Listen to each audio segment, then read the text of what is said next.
All right, big news in Indian cricket. We have two of the greatest batters in Indian cricket. One of them, you could argue, is the GOAT alongside Sachin Tendulkar, that is no longer going to be representing India in the whites in Test cricket. We're coming at you with some raw emotions. It's been more than 24 hours since the announcement of Virat Kohli retiring from Test match cricket.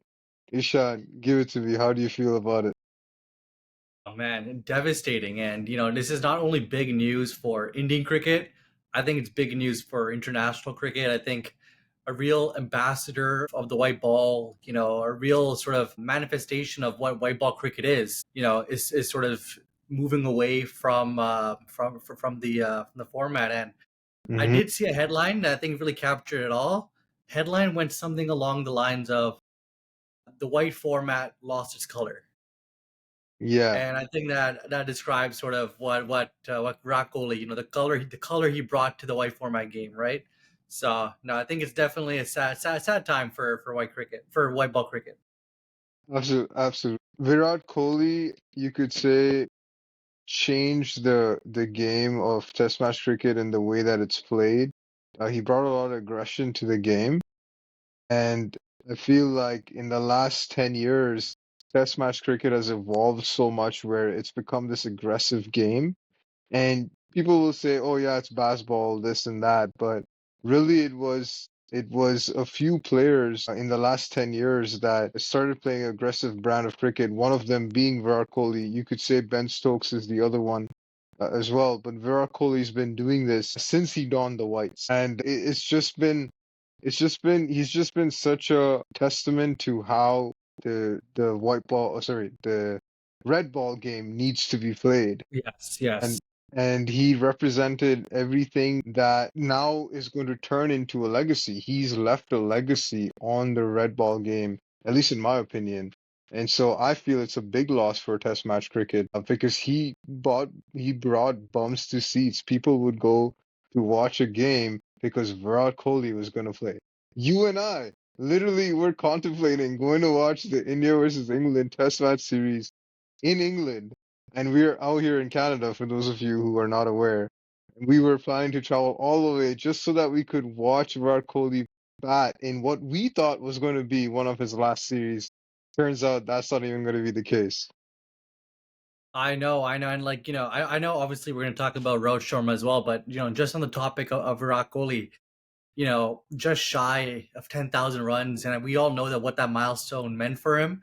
Of course, he's still, going to be playing in the ODI format, but, it definitely a big loss for India's test match team. And because, not only did he bring it with the bat, and I know people talk about his recent form, but he did score a century in Australia. He still looked good on occasion. And you know him, he could really just boom back into form and you wouldn't even know it. But yeah, definitely a big loss for Team India.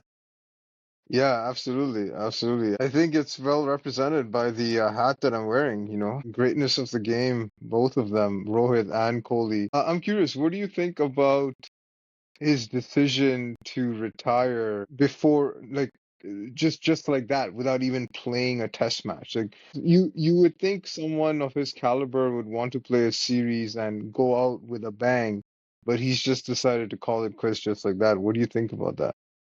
Yeah, and I think that's where a lot of people are scratching their heads because it was reported that when he went back to play domestic cricket after the Australia series, he was really eyeing the England series coming up to sort of make an impact. And it was sort of the twilight of his career in the red ball format. And I think everyone did assume that he was going to aim for a big impact in that England series. So Hmm. it does really make people scratch their heads as to what had happened in that period from Australia losing, going back to domestic, and then sort of now during the IPL, what has happened. Some say BCCI may have told him that his future is not for sure in the format. Mm, Some say that he wanted the captaincy after Rohit Sharma had dropped, and that was not provided for him. I don't know, but one thing I know for sure is if a player like Virat Kohli decides to retire, they're mentally gone from the game. I think to make that big yeah. of a statement at such a career, and also at the cusp of 10,000 runs, it's a big decision to make. And if you've made that Yeah. decision, you've definitely thought it through. Okay, so you think there's a lot more to the story than just Yes, yeah. yes. It's kind of like Ashwin too, right? When Ashwin called it quits mid-series, it was one of those where there has to be more than just, his decision. There had to be something else that triggered it. So you feel like Kohli's a similar situation? I think for sure. I think a similar Yeah, situation. I think he might have had a discussion that, didn't go the way that he wanted it to go, and he perhaps yeah, thought that he deserved more respect. And that's, I think he does. There are some players where you make exceptions. There are yeah, expectations yeah. from players, but Untouchables. there's some player untouchables, right? So it is what it is, but what a career. And, I think obviously from both of us, we do want to see him close to the game as much as we can throughout his life now, right? What do you think of his legacy as a batter? We talked about legacy as about his attitude and the way he played the game, hard on his sleeve stuff. What about as a batter, as a test match batter? What legacy do you think he leaves behind? Look, I think, obviously, I, I want to speak with some recency bias, looking at those highlights from the Centurion, from Adelaide, Yeah, and really, really all his sanest entries. And there were some big, big knocks, some yeah, very important knocks for Team India. And I think, obviously his leadership to one side, but I think his batting was super, super important for that phase in Indian Test match cricket where they were number one for numerous, I think 4 years in a row yeah, uh, in the test rankings, and I think he did bring it with the back during that time because that coincided with his peak as a batter. So I think no, his batting ability I think was top notch, and he is definitely considered one of the best test match batsmen of all time in my eyes. I think with the number of runs where he made those runs and the importance of some certain runs, he's definitely put himself in that conversation. What are your thoughts on that? yeah, absolutely. I think he leaves a huge legacy behind as a batter. Uh, Probably leaving the game as one of the top test match batters in the world. People Yeah, talking about the Fab Four. We'll get to the Fab Four conversation. But I think just based on his stats alone, he's got 30 hundreds. Now there was a drop off in the last, you could say 5-ish years. I remember there was a post period, I think COVID, it was almost, post COVID. yeah, post-COVID. I think he went 2-3 years without a century, if I'm not mistaken. So he could have done more. I think he could have done more in the last 4 or 5 years if he maintained that form, but it's so hard. It's so hard, and every player goes through peaks, and his peak was definitely that 2014, 15, all the way to 19, 20, right before COVID, That's as you said. I think that was the peak of his career. And no matter what test match that was played, if Virat Kohli was batting, you knew the game was on. And my favorite innings, you mentioned Adelaide.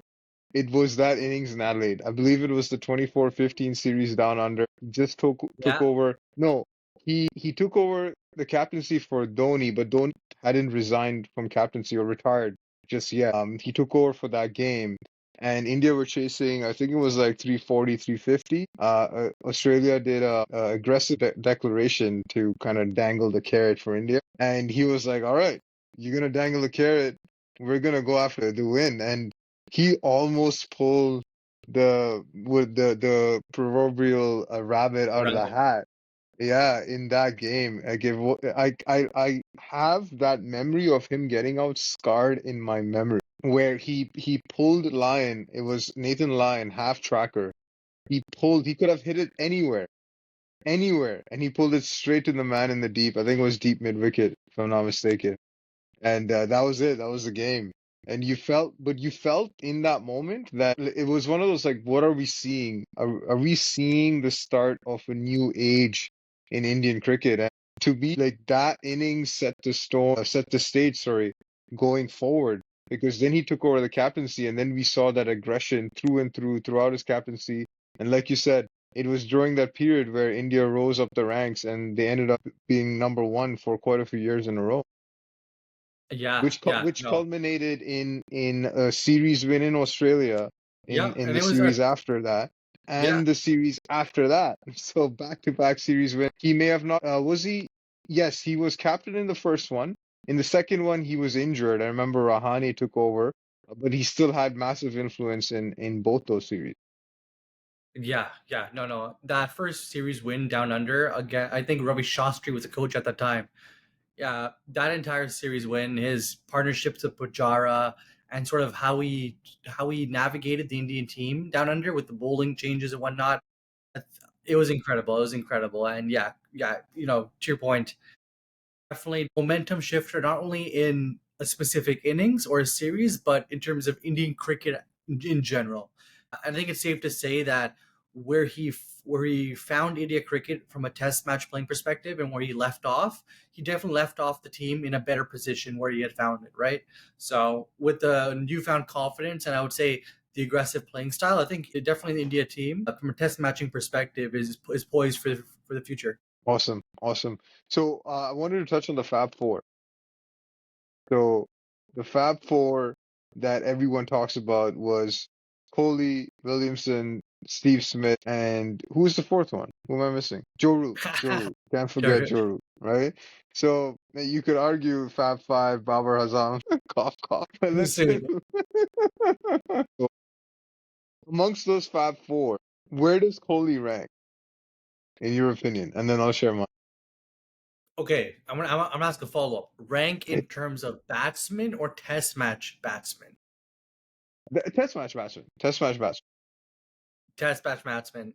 I would say he is all honestly, okay, again, this is definitely part bias for sure.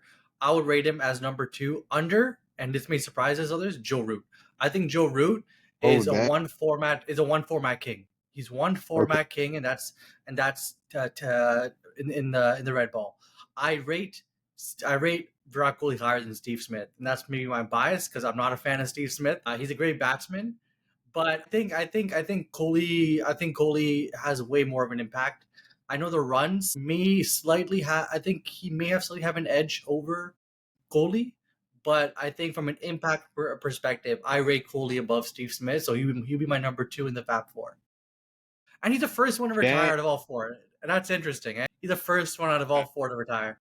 I know I wouldn't have expected that. I would think that Yeah, he would be one of the last ones to retire, but yeah, such is yeah, the yeah, game. yeah. No, Okay, what are that's your that. thoughts? Well, hold on. I wanna talk about yours though. That's interesting. So Okay, you name him number two. That's a pretty bold statement.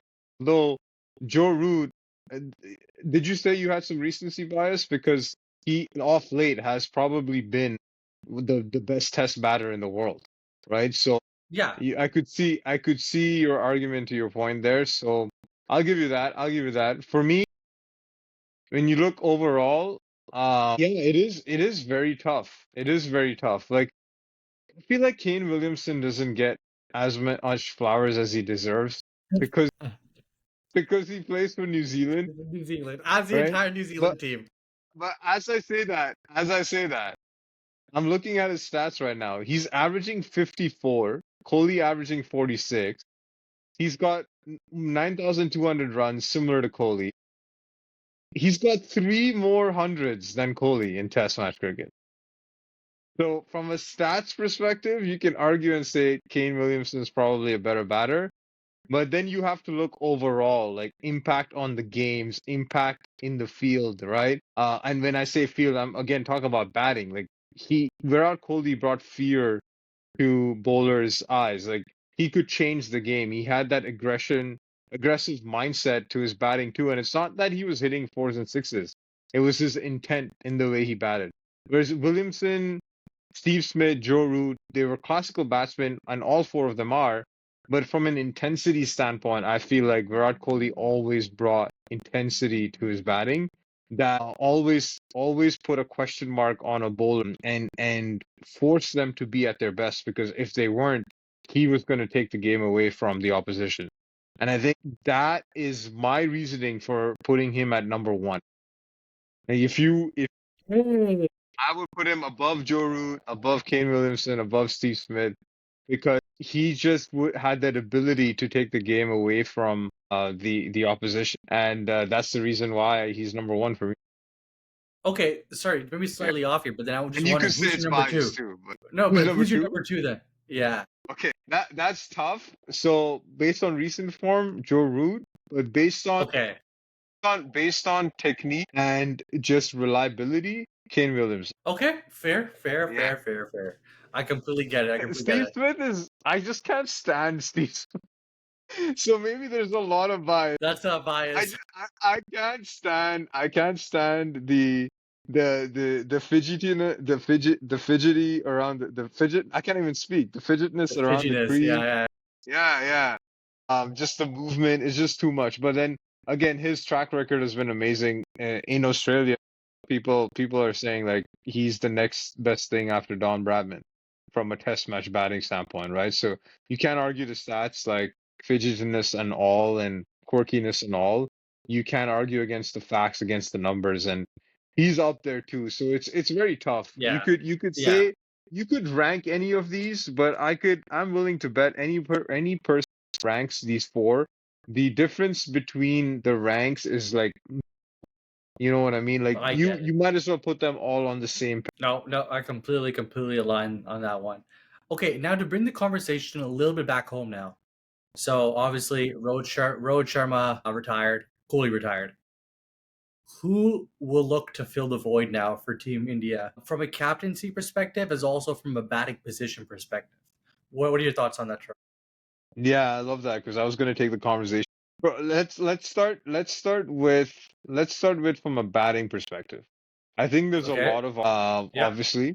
I have a feeling Shreyas Iyer is going to take that number four. I Okay. feel like KL Rahul is going to go back up top. I mean, you could say he was always, but then Rohit Sharma came up top, right? In that last test, no, not the last test, the last test match that he played, which was the fourth test match in that series against Australia. If you recall, I can see Jaiswal and KL Rahul opening the batting, Shubman at Yeah. one down, and I Yeah. see Shreyas are batting at number. Wait, does that mean we still got to add a player? No, we don't, because in that fifth test match in India played with with those four at the top. Well, Virat Kohli at number four, but with those three at the top, right? So I see those three staying at the top, and then Shreyas taking Virat. Interesting, interesting. I think that's probably the most logical choice, and it's something that I would choose as well. But I think it'll be interesting if India will gamble with Sai Sudarshan. You start off with Sai Sudarshan, Jaiswal at the top, Gill down under, and save Gail Rahul for I wouldn't say the middle order, but for the potential tricky period, right? Because if India goes down with two early wickets, you need some stability in the middle. Will can definitely offer that stability. So I think it'll be interesting to see, at least from a batting perspective. I know we still have to talk about the captaincy, which is a separate discussion. But from a batting perspective, I think the inclusion of Sai Sudarshan could be a wild card for Team India. Okay, very interesting. So you're okay two left-handed. Two aggressive left-handed openers in England. Why not? Sai Sudarshan as an aggressive opener. I don't know if he's What series was it? Was it the series in South Africa? He plays the shots. the you're talking about the A series I think or so. in T20. Okay, yeah, In whites, red ball format. okay, yeah. Red ball format. He had a century in Australia. Played for India Yes, A, I think, yes, and yes, he yes. looked sublime. I Yeah, don't know if it was aggression. Yeah, yeah, it was a fast-paced century just because of the. I think it's just the nature of the and but I wouldn't say he's swashbuckling to the extent of Jaiswal. Like, Jaiswal is definitely swashbuckling, right? Whereas I feel like Sudarshan's more on the classical left-handed back. fair, Um, fair. but I like that pick. I like that. I think he's a sleeper pick. I think you can't compare the IPL. But the thing about Sai Sudarshan is just that he's a classical, and that's what you need in Test cricket. And he's young, so what better time to there's been talk of a Karun Nair in the Yes, yes. he's been killing it in the domestic format. He's obviously played for India already, so he has a little bit of an international. Um, I like that pick too. Probably not opening the batting. right? I could see him coming. So I could see him and Shreyas Iyer vying for that number four. But I just feel Shreyas Iyer is he's gonna take that spot. You may see Karan, but those are my three. Like I'm with you on Sai Sudarshan. I think he should be in the squad as well. So who should be in? I would say those three players in the squad as potential replacement. No, fair enough, fair enough. Now, when we look towards the test captaincy, how are you looking that sort of unravel? Yeah, that's a tough one for me because I'd like to see Bumrah continue as captain. I think he's very smart and very underrated with his cricketing mind, just from the series against Australia. But there's also talk about his longevity. He is in, right. He is still recovering from the back injury. So I don't know how much onus you want to put on him, how much pressure you want to put on him, giving him the um from that my next when you look at that lineup, okay, I'm gonna go a bit left field here. I know everyone Okay. is saying Shubman Gill. I know everyone is saying Shubman Gill because young, think about the future, start him now. But what about KL Rahul, man? What about KL? What about Yeah. KL Rahul?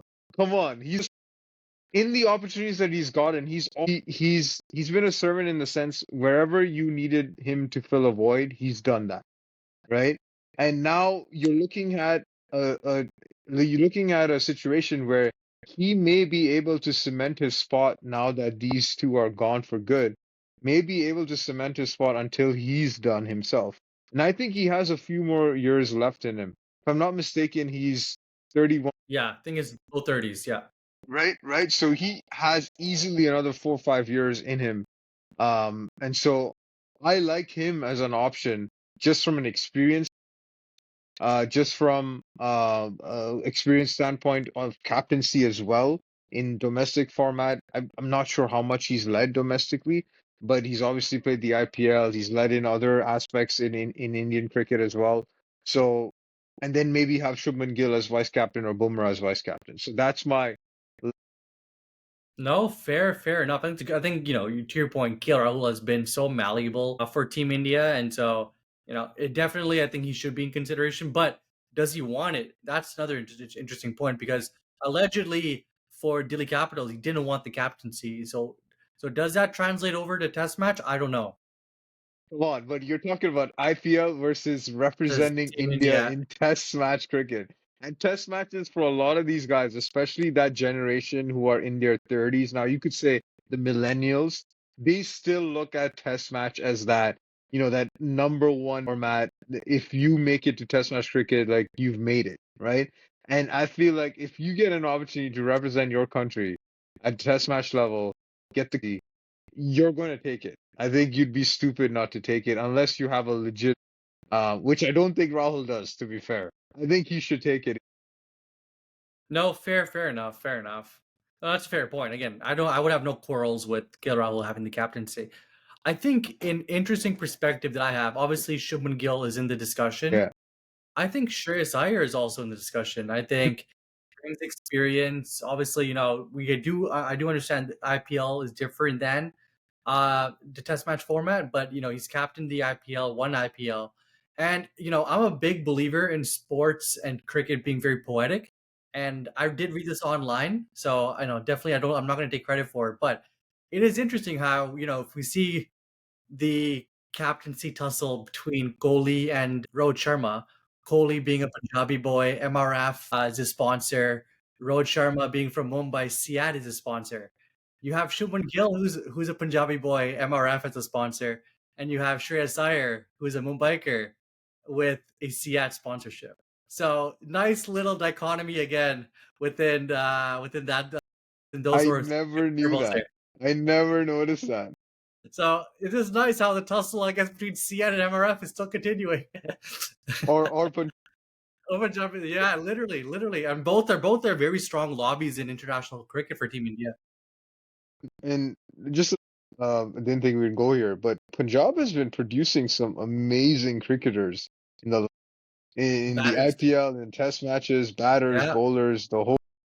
Just wanted to give them a shout out. But yeah, that's I didn't know that. That's a Cool little nugget, right? So, history doesn't repeat itself, but it definitely rhymes. yeah, yeah, for sure. So you're going with Shreyas Iyer? I would be comfortable with both Shreyas Iyer and Shubman Gill. 100%. 100%. Okay, okay. Well, let's see what pans out. It's going to be interesting times in Indian cricket with two of the greats leaving the game. A big series coming up against England. I know the IPL's not done. It's currently hold. Supposedly coming back, but we have to finish that before we get to the test match against England. But that's going to be a heck of a series. We can't wait to bring that to you when that starts. And yeah, we look forward to see how Indian cricket moves. RIP Virat Kohli and Rohit Sharma, the goats of it. Until then.